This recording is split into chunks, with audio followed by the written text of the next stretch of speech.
Welcome everybody back to the Friar Talk YouTube show and podcast. Today we're going to be talking about this Rockies series, and we're talking a little bit about the Dodgers series. If you guys saw the thumbnail, it's talking about the magic number being down to 6, which is a huge deal because it's progressively getting lower and lower every series, which we love to see. The Padres have won, I think, either 3 or 4 series in a row now, so a little bit of momentum after I feel like there had been a couple rough month or so before that, but overall, I feel like we're feeling pretty good about the Padres right now. I see some people talking about football. I'll be honest, all three of us in terms of football. I mean, me and Chase just watched Jimmy Garoppolo have maybe the worst play in the history of the NFL, and Isaac, who's the Chargers fan, just watched his team completely die in Week 3. So we're probably not going to be talking too much about the NFL, but we'll be focusing a lot on the Padres. But what are you feeling right now about this team, Chase? I mean, I feel like we've kind of been, I don't want to say like up and down in the second half, but there's definitely been some rough patches. I'm feeling a lot better about this team right now. Yesterday, very odd, but the Padres left 17 runners on base, right? And we've talked about so much, they leave so many runners on base, but they score 13 runs. Just ridiculous amount of hitting, 17 hits on Sunday. We saw them kind of explode in Colorado, which I guess should be kind of like a given. You should score a lot in Colorado, but we have seen that the Padres at times have really struggled in Colorado, and they end up kind of winning that one, taking the series 2-1. And I want to say I think the Brewers won a lot of those games, but they lost. I know the Brewers lost on Sunday against the Reds. So right now, the Padres are sitting 3 games back in that wild card spot. Sorry, 3 games up in that wild card spot, and they are in the 5th seed, not the 6th seed. They jumped the Phillies by half a game. So I don't believe the Brewers play today. I don't believe the Phillies play today. I could be wrong on the Phillies. But the Brewers are going to be playing the Cardinals. Padres are going to be playing the Dodgers coming up. So a couple tough series. But yeah, I see already that we're talking about, once we get momentum, we face the Dodgers. That's kind of been the story of this season, right? Oh, the Padres are doing well, looking good. Then they play the Dodgers, and it looks like they just get like demoralized. But Chase, how are you feeling about this team right now? I feel good. I mean, we saw the offensive explosion that was yesterday. They started to play well. The pitching has been there. Clevenger had a little bit of a rough outing, but you go into the series with Blake Snell, who has been one of the best pitchers in the second half of the season. I think you tweeted it out. I know you sent it to the group chat. He's been the second most valuable player according to or second most valuable pitcher in the second half of the season. According to Fangraphs, and I think it was worth 2.5 WAR, which that's incredible. I mean, we all mentioned it would happen. Blake Snell really comes alive in the second half. He starts to get all his mechanics right. His release points are good. His stuff looks incredible. His location's there. So I believe it's Tyler Anderson and Snell going today. This lineup is built to hit lefties. I think we're going to be fine. Tomorrow. Today's an off day. Oh, my bad. Tomorrow, yeah. So we hit lefties, but unfortunately, so do the Dodgers. But Snell has a little bit of experience against the Dodgers, so I'm not too worried about them. I'm hoping tomorrow is a win. Then we got Musgrove versus Urias, which Urias is in the contention for the Cy Young, so that's going to be a really tough game. I know we've hit him a couple of times, but there's been other times where he's completely shut us down, so that one's going to be a toss-up. And the Dodgers have always hit Musgrove pretty well, so that one's going to be a little bit more scary of a matchup. And then Thursday is to be decided. I believe that's Manaya's start, right? Or it should be Manaya's start. So I wonder if, since we have the day up here, they push up Clevenger or Darvish and be like, hey, you know what? You're going to pitch that third game. I think it's very vital that we win at least 2 out of 3. I don't think you can lose this series because every time we lose to the Dodgers, it's like the wind just gets taken underneath their feet and they go to being like one of the worst teams in baseball. Their egos get so deflated after a loss to the Dodgers that it takes them like 3 weeks to recover, and we don't have 3 weeks anymore. We need to win this series just because going into like the final push of the season, you beat the best team in baseball, you're going to be riding that high throughout the entire playoffs, and I think that's really important. You can't get knocked down after you build up all this momentum right now. Yeah, I think that's super fair. So I'll say this. I think like what you're saying about the momentum being like completely taken away when the Padres have lost. Let's put every single series to the Dodgers this season. Every like 2-week period, 3-week period after that, just look kind of dead inside. We've seen that over and over, right?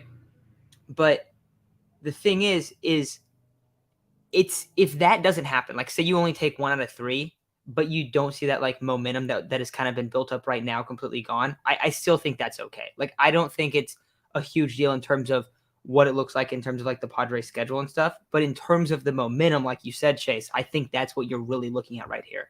It would be really bad if the Padres ended up not making the playoffs at this point because they have 9 straight home games. Yes, they play the Dodgers, but then they play the White Sox and the Giants. The White Sox are under 500 currently. The Giants, the Padres have been amazing this year against the Giants. So you should win the majority of these games, even if you lose to the Dodgers, even if you take 1 out of 3 against the Dodgers. But I mean, you're up 3 games right now. Your magic number is 6. So those 9 games, let's say you win 4 of them, you probably like that should make the playoffs. It would be really bad if they don't do it. But I would love to see a victory over the Dodgers series. I think last time that we were talking about the Dodgers series, we were talking about okay, like because the Dodgers are coming off like a large amount of games in a row. And basically, my point is like you got to win that first game and kind of ride the momentum. Then the Padres won the first game and then lost the next 2 games. So in this one, you have Snell opening up, and Snell's been your hottest pitcher. I think Darvish has been the best pitcher over the course of the season, but Snell's been like your hottest guy. I think that in terms of the pitching, in that one you have a little bit of an advantage. Then Urias Musgrove, that's a tough matchup just in terms of looking at who's hit who. Padres have not hit Urias well this year. The Dodgers have hit Musgrove pretty well. Will say, you can almost guarantee a Manny Machado home run in that one. He literally hits a home run, it feels like, every single time he goes up against Urias. So for whatever reason, Manny Machado has Julio Urias' number. And then Thursday, it's not decided, but it's kind of expected that it's Manaea, which if it's Manaea, you can literally chalk that one up as an L right now. I want to see if they throw Manaea. I'll tweet something about this out. I'm going to look at what the difference is between Manaea's regular ERA and his ERA against the Dodgers. Because Manaea's ERA has been so insanely inflated from those Dodgers outings where has he been good? No, he hasn't been good. But it looks like he's been like really bad where it's like, no, he's just been so extremely, like extraordinarily awful against the Dodgers. And like, bro, he has to have like a 15 ERA against the Dodgers. There's no way it's anything like lower than that. So I think those first 2 games are where you really need to capitalize. Musgrove has been up and down for quite some time now. So I think that if he can have a good outing against the Dodgers to kind of be like second to last start of the year, that would be awesome. I would love to see that. That'd be huge. But I was really happy this past series that the Padres were able to take care of business.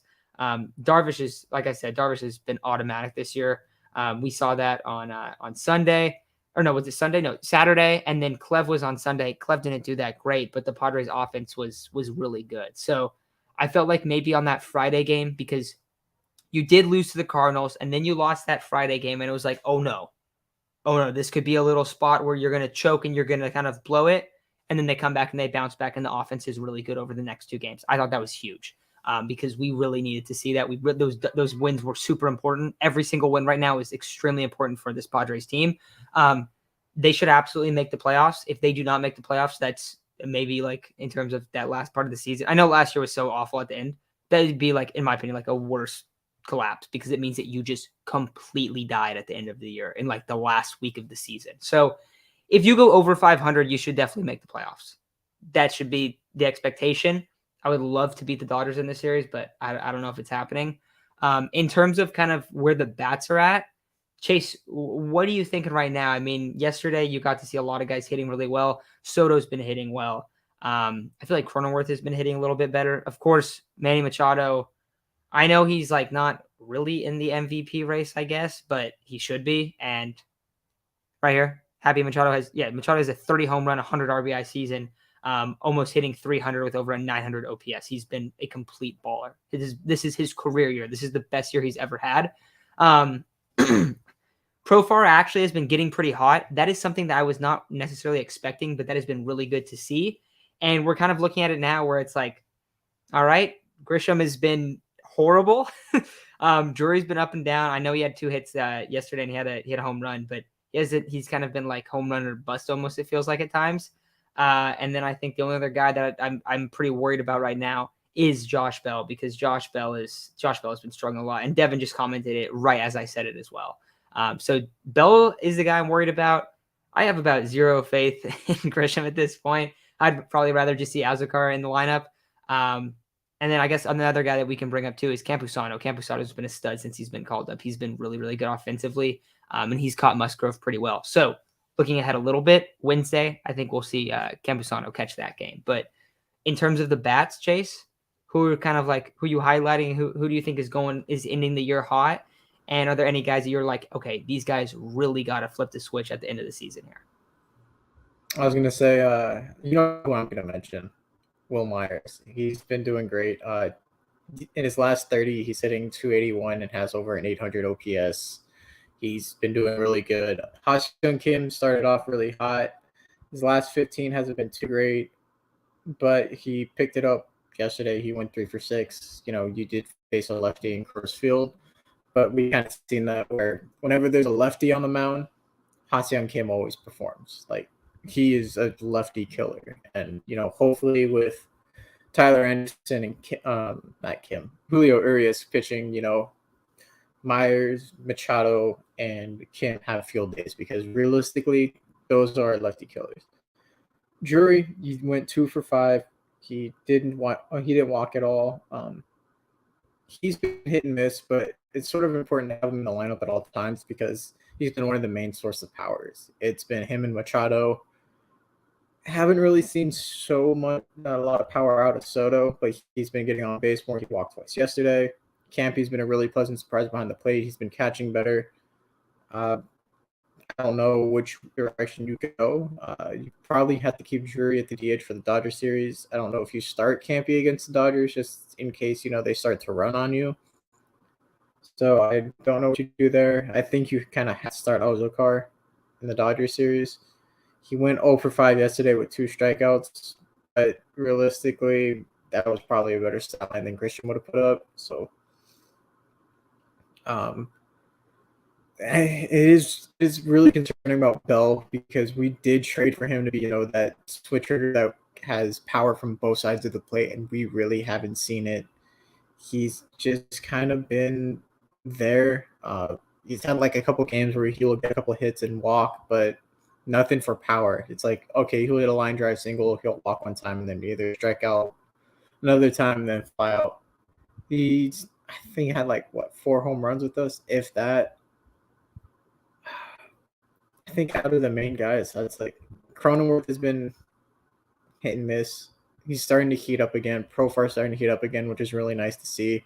Because with Profar heating up, I mean, that's a guy that sees routinely, or not routinely, around 5 pitches. He knows how to work the count. When he's seeing the ball, he fouls off a lot of pitches. He gets on base, and he may not hit for a ton of home runs, but he definitely knows how to gap the ball and put some balls down for doubles. So with him back in the lineup and hitting well, I think it's really important. I think the only way to make this Padres lineup even better is you need to fix Bell. I think that's the only thing is you need to fix Bell. Having Bell in the lineup may put you on equal grounds with the Dodgers, and without Bell, you're a little worse than them, and it's a little bit harder to beat them.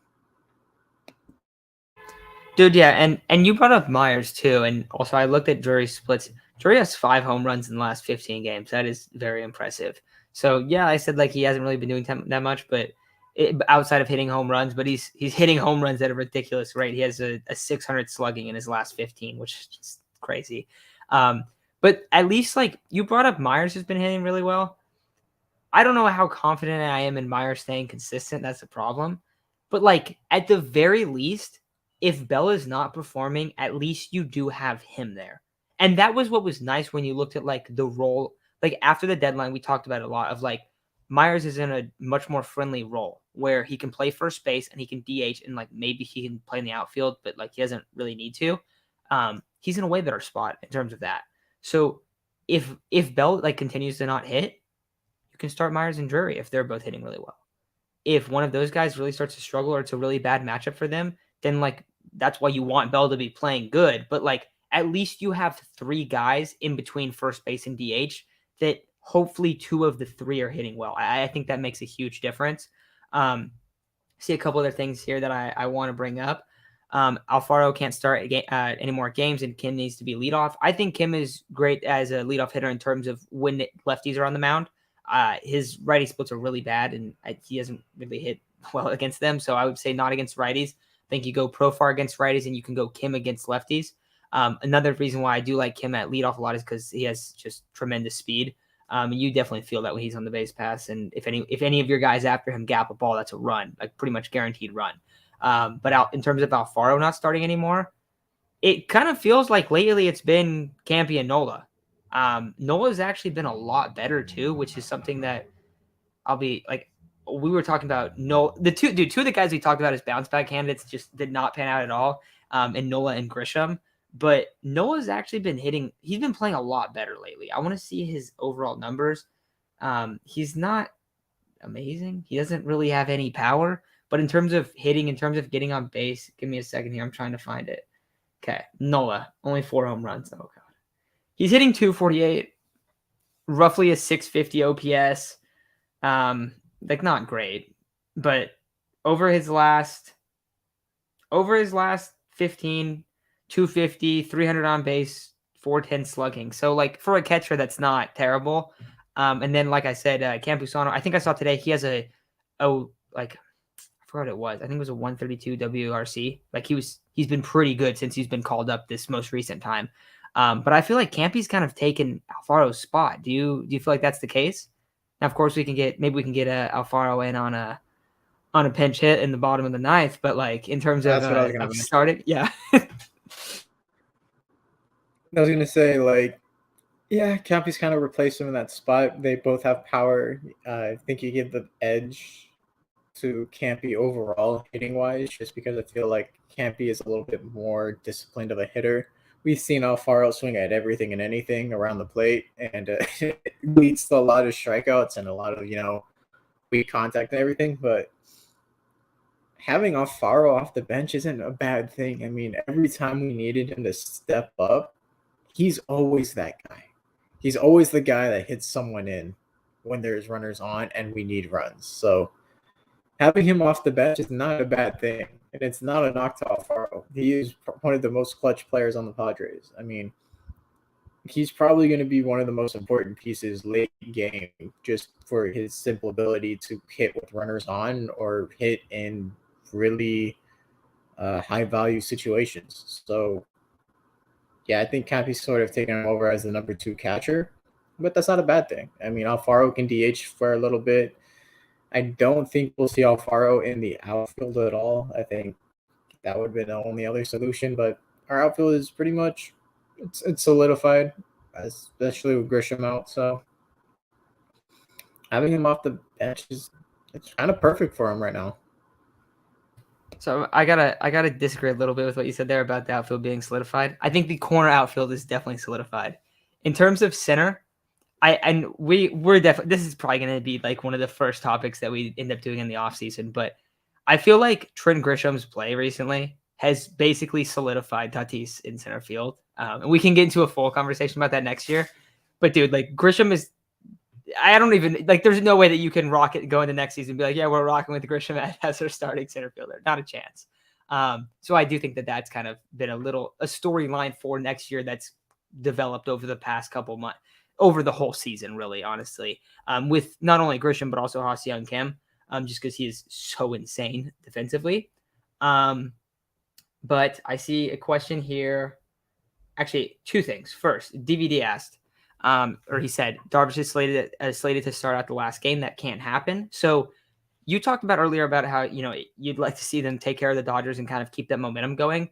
Another reason why it's important to win a lot of these games early on and not have a situation – say like it's a given you make the playoffs, right? It's not, but let's say it's a given that you make the playoffs. You would much rather clinch the playoffs a few games before than have it come down to the wire, because this is the exact reason why. You don't want Darvish having to pitch one of the last games of the season and then not be ready to go in the wild card because it's basically a playoff moment for you guys. You don't want that Giants series to look like, oh, we have to take 2 out of 3 against the Giants to win. Like, no, you want to have things basically sealed. Like, you want to have like the deal sealed by the end of the week and into the week. I don't know, like pretty soon. So yeah, you do not want Darvish to be pitching the last game. Not to mention Darvish can't pitch against the Giants for what reason. He's got can't pitch, but he definitely struggles a lot against the Giants. So that's another reason why I don't want Darvish pitching the last game. But no, this is something that cannot happen. Ideally, Darvish pitches one more game against the White Sox, and that's it for him. That's his final game of the year. He's ready to go in that wild card game. And also, do you know off the top of your head how soon is the wild card after the season ends? It's like a day or two, right? It's right after, I want to say. See? Let's see. I'm looking at the postseason schedule right now. So the first wild card would be 10-7. So when's the last game? I think it's the 5th. So yeah, one day and one off day. Yeah, so you got to have the deal sealed before that. That would be terrible if you end up having that. Yeah, October 5th. It's that first weekend after the season ends. So right off the bat, like, yeah, you cannot have Darvish pitch that last game. I also would wonder, like, say that the Padres do clinch the playoffs a little bit before this Giant series, right? Would you just call someone up to pitch that game? Like, who do you throw? Because like you don't want to use your arms. You probably call up like a Reese Kinnear. You call up Ryan Weathers, maybe Kevin Pop, see what he's got. Who's on the 40-man right now that realistically could start? Let's see. Efrain Contreras is still there, but is he injured? He's just not on the active roster. Okay. Yeah, so it'd be interesting to see what they would do. Maybe you see Jay Groom or Ryan Weathers get called up. I think Jay Groom is probably the most likely guy because he could easily be a guy that they are like, oh, he's going to be the 5th starter next year. It seems like that was kind of the idea when they traded for him. Realistically, though, I think you're going to see more than one, just because you want Musgrove and Darvish to be on 4 or 5 days rest before it. So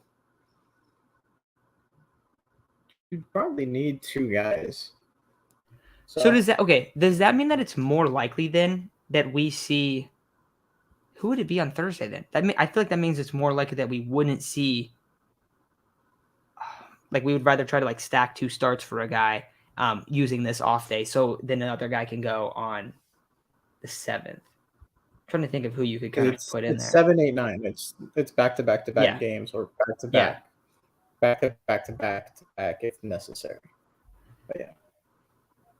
Or, you might, like I said, it's probably going to be Jay Groom. You might see Kinnear because Kinnear's been the kind of the second option, or Weathers. I feel like it's going to be one of those 2. Though with Weathers, you're going to get that concern of how deep in the game is he going to go? Because realistically, you probably need that guy to go 5-6 innings so you're not killing the bullpen. Yeah, 100%. Trying to think of in terms of kind of this last final stretch, what really stands out to you? I feel like it's really this Dodgers. It's really just taking care of business right now and ending the regular season before the regular season actually ends, basically. So we get to this point where like, who are we going to see? Who's kind of giving their first trial? What was that? I feel like if we like full out win 6-0 this next 2 series, I think that puts us and the Padres at a much better place. Like they're at peace. They're like, okay, we're into the playoffs. We can focus on resting our guys. Maybe playing. Who's still on the active roster? Like you probably play Luis Liberato. You probably play. You probably give Drury a couple reps at first base or third or whatever. Give Machado his break. You're not really first. You can play him at second, give Cronwall his break. Don't give Machado his break. Let him hit like 5 bombs in this next week and take home the MVP. Yeah. All right. I mean, like off the field, he can DH.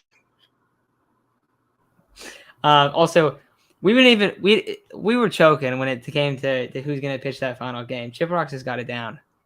It's the obvious. You tell Myers to pitch the last game. I would love to see it. That'd be awesome. Myers is surprisingly efficient on the mound.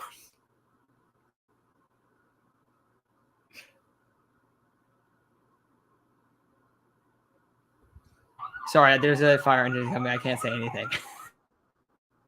I know that, Cody, but at the same time, you don't want to overplay your players, especially your pitchers right before season. Maybe not so much with your position players, but pitchers definitely will need their rest. You don't want them to get too much fatigue right before a playoff series because realistically, you want to play through the entire month of October and possibly early November, depending on when the World Series falls. So rest is important, but I think there's a difference between too much rest and pushing through it to the very end. I think there's a fine line between it. And I feel like for position players, it makes more sense to play them. I think it makes a lot more sense. Like Josh Bell should be basically like anyone that's kind of like trying to get into a good rhythm, they should be in the lineup. Or really just I think you should be playing your lineup almost exactly the same. I think that maybe having Machado, where he's like you could DH Machado. I think that's smart, just because considering how much he's carried your team, and just kind of being like, hey, let's chill with him. And I feel like I don't know. I feel like you could put because Drury can play second technically, right? He can play everywhere but short. I think I don't think he can play short. I don't want to see him at third again. I feel like you could put Kim at third, you could put Crone at short, you could put Drury at second, and then you could put Bell at first, and then have Machado DH at the end of the year. But I don't know. Old man Craig Salmon will finish the season off. That would be bad. I don't know if I want to see that dude. Maybe that's the guy to use though. Trying to think of anything else here. Any other questions that you guys have before we kind of get going? I know tomorrow we're gonna do a full segment about Mr. Blake Snell and his amazing second half, and then on Wednesday we're gonna have a video out about the just basically grading the Padres starting pitchers. So that'll be a fun one to talk about. Do I have a set of cops? No, it's just, dude, it gets loud out here, man. It's ridiculous. Every time we record, there's like multiple ambulances that come through. I usually will see, like, you guys don't even hear all of them. That's the thing, because I'm on a main street, but sometimes like I'll be paused and I'll just be like, all right, hopefully this passes before I'm going to talk next time, and I'll just mute myself and kind of cross my fingers. This is a good one. Oh, I like this one. Johnny, do you guys fully trust Josh Hader yet? Like 70, 80%? Not fully, but I'm getting there. I'm definitely getting there. I want to see his game logs. And I'll pop it up on the screen too. Here, give me a sec. It's like a flip of a coin for me. It really like, you can tell when he has it and you can tell when he doesn't have it. That's the problem. That's the problem with me and Hader. Like, after 2 or 3 pitches, I'll be like, oh, damn, he doesn't have it. He needs to get pulled right away. But because of the 3-batter minimum, you're like, please don't load the bases. Please get one out. Please don't load the bases. Like, I do trust him, but it's really easy to tell when he doesn't have his stuff. And that's my main concern. So I still much rather see Josh Hader in the 8th inning. I still like Nick Martinez in the 9th inning a little bit more. So here's what we got. These are the most recent games. So he had the terrible game against the Royals, and then he had that game where he came in. He looked bad in this game. I'm going to be honest with you guys. Didn't even pitch for a while, but he looked bad in this game, but he was able to get through it. And it was like, okay, he got through it against the Giants. But like since then, he allowed a run here. 1, 2, 3, 4, 5, 6 outings where he hasn't allowed a run, and he struck out a lot of batters. Like, this is a really good stretch right here since September 7th. No strikeouts in this one. 2, 3, 1, none, 1. That's good. Only allowed 2 hits. Didn't walk anyone. I think that's the big thing. He didn't walk anyone. Look at when he gets blown up most of the time. He walks a guy almost every time. Walks 2 guys, walks a guy. walks. Oh my God, walks 3 guys. I guess he didn't That's walk what I anyone mean. here, It's but very easy to tell when he doesn't have it. yeah, like, and it's not like, oh, he's struggling a little bit. It's like, oh, he looks horrible. Like he's bouncing. Like I said it. Like I saw him bounce a pitch in the grass, in one of the outings where he was really struggling. I was like, dude, pull him as soon as you possibly can, because like it's gonna get bad. But yeah, I feel like I feel a lot more confident with him in those outings. But like, it would be terrible if he comes in a playoff game and we're like, oh, he doesn't have it today. Oh no, he's gonna blow the game. Like, because that's the thing. It's not like, oh, he might get through. It's like, no, he's you can't use him when he's off. Like, and the weird thing is, like, I don't think he's really had, and I don't know if you know this, Chase. I don't really know if he's ever had like stretches like this throughout his career where it's just like, oh God, he's looking awful right now. I feel like that's more been this year. He had stretches like that on the Brewers before the Padres traded for him a little bit, and then he struggled when the Padres acquired him. But if he's bounced back and he's kind of worked the mechanics back, I think I feel a little bit better. I don't know. Are you guys going to grade Bob I don't Melvin? think Oh, he we had should any definitely grade stretches Bob Melvin. on the Brewers. He was always pretty consistent, like top tier guy. I know there was a couple games where he started to get fatigued because the Brewers were using him like 2 innings at a time to close out a game, but outside of that, nothing too serious. Not like this. This is brand new to his career, or was brand new to his career. Yeah. See a couple other things here. Jaron drop Stammen from the playoff roster and add Castillo and Chris Matt. I like that. I don't really know if I want to see Manny in the playoff game. We haven't really seen Castillo. I guess Castillo's velocity's been down, but he's put up decent numbers in the minors this year, so I wouldn't have a problem with him. But I don't think he's even on the 40-man roster yet, unless they elevated him somewhat recently. Then I see 2 other things. Would you do the closer by committee with Hader struggles on back-to-back days? I don't know. I think it depends. Maybe if Nick Martinez is there. And then any legitimacy, And the Yankees. back. What was that? Don't forget Palm, if he's back in time. Baum is supposed to come back like 2 years ago. I mean, just has not been the case. That's true. Though Morahone, is Morahone not up?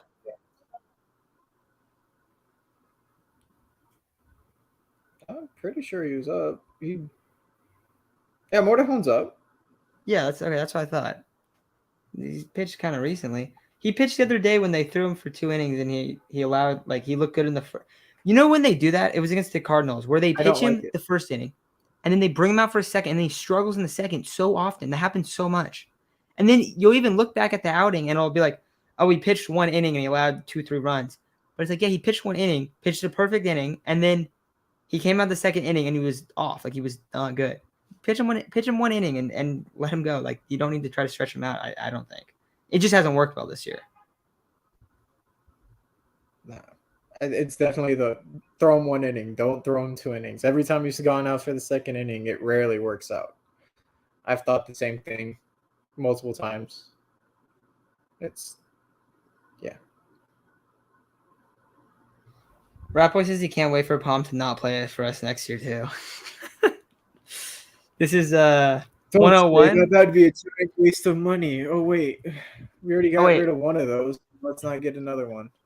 Dude, it literally 101 of like, do not sign a relief pitcher for a ton of money that has injury history.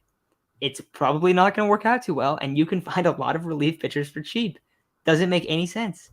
Just, I mean, we'll see what AJ Preller does moving forward, but that's something like, it's just not worth it to try to do something like that. Okay, I think we finish it on this one right here, because I think Monday Night Football starting a little bit. Yeah, got a great game, Cooper Rush. So last question: do you think Bob Melvin is a good manager for the playoffs? I don't know. I do not know. I think that he's done some stuff lately where I've been really sussed out. And I think the biggest issue that I see with Bob Melvin a lot of times is that he doesn't pull pitchers. He leaves guys in too long. He does. It's not like he doesn't. He'll be at a point where like Darvish does it a lot. He'll go through like 6 innings, and then Bob will leave him out there, and he'll get rocked in the 7th inning. It's like, dude, why did we do that? It was a 3-run lead. You have to be able to bank on your bullpen to go 3 innings, and he won't do that. Now, a lot of times playoff baseball isn't like that. Like, you have your relievers pitch a lot more. You have potentially starters come in and pitch a couple innings at times, right? So I don't think like if he doesn't do that, I'm not super concerned. But if he's still doing that, I'm going to be a little bit nervous when I'm watching the games. Like, dude, don't leave him in. Don't leave him in. That's typically the only thing that I kind of question with Bob Melvin. Every once in a while, he'll do something that's kind of weird, but like over 162 games, like that's going to happen over the course of a full baseball season, right? So yeah, I don't know. I don't know. I think that there's a couple things I'm a little bit worried about, but not like I was with like Tingler or like other managers that we've seen in San Diego. Tingler was, I don't think anything can top Tingler. Though I think it was really interesting. Remember, it came out like I think last month that Bob Melvin was disappointed in the front office analytics team. Like, he didn't have the same amount of information ready at game time that he had in the A's. And I think you can partially see that. Like, okay, he's not pulling guys early. He's kind of sticking through his guys, maybe because he doesn't have enough analytics for the other pitchers against, matchups, how this guy does against this guy. No, this guy's stuff doesn't play to this guy's weaknesses. Like, if you're missing some of that, it's kind of harder to make a decision on the fly when you don't have that information available to you. And we've seen the money that the Padres have spent on analytics. We are in the bottom tier of teams when it comes to analytics and coaching.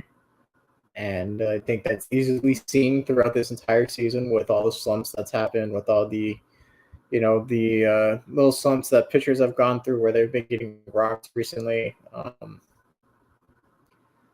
Manaya's whole season, basically in the second half, can be attributed to that. I mean, I don't think it's entirely Bob Melvin's fault. I do think it's from the front office fault. I remember somebody had tweeted something about bullying the Padres into hiring more analytics team, because if you went on their Fangraphs page, they were hiring more analytics team for the front office, which, hey, at least it's a step in the right direction, but it shouldn't be Padres Twitter bullying you into doing it. You should be wanting to do this into yourself. Like, if we need to bully them into getting more hitting and pitching coaches, guys, be my guest. Just start spamming the Padres Twitter page like, y'all need more coaches. You guys are incompetent at your job.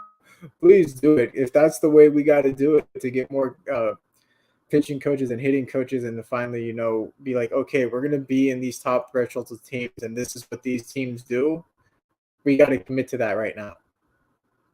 I don't think it's entirely Bob Melvin's fault. Yes, Bob Melvin has trusted his guys too much on the mound. We've seen it. We've seen it with Hader. We've seen it with throwing Darvish out there a couple more times where he shouldn't have been, or pulling him too early, leaving more Alpone out there for 2 innings, sticking to 1 inning. That's where his sweet spot's been. But everything else has been pretty solid.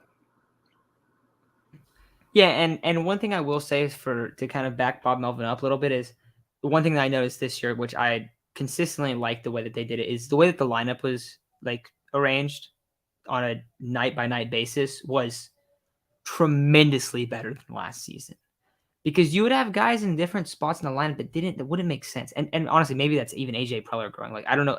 I feel like Bob Melvin should be the guy, or is likely the guy that sets the lineup, or at least has more say. Where last year I felt like it was kind of like a combination of Tingler, AJ Tingler Preller, as some people will say, kind of setting lineups where you would see guys in like random spots and it'd be bouncing like up and down, super sporadic. This year we haven't got that, and this year it's been like, hey, you know who's hitting really well against lefties? Kim. And then you know what they start doing? They're like, hey, we're gonna start hitting Kim leadoff against lefties. Let's try it out. And then if it does well, they're like, okay, we're gonna keep doing that. Oh, Profar's hitting really well at the bottom of the lineup. Let's have him lead off since he's seeing so many pitches. And they're like, it was a very good way of like analyzing the performance in-house. Sometimes it wasn't, I think, the scouting, and I think there was definitely some questions. You have all the the new guys come over that immediately struggle really badly. Like there was some weird stuff that happened. Don't get me wrong, but I did think there was some things this year that were big steps in the right direction than what we've seen in prior seasons, and I think that helped. I think I helped the Padres a lot, dude. I really do.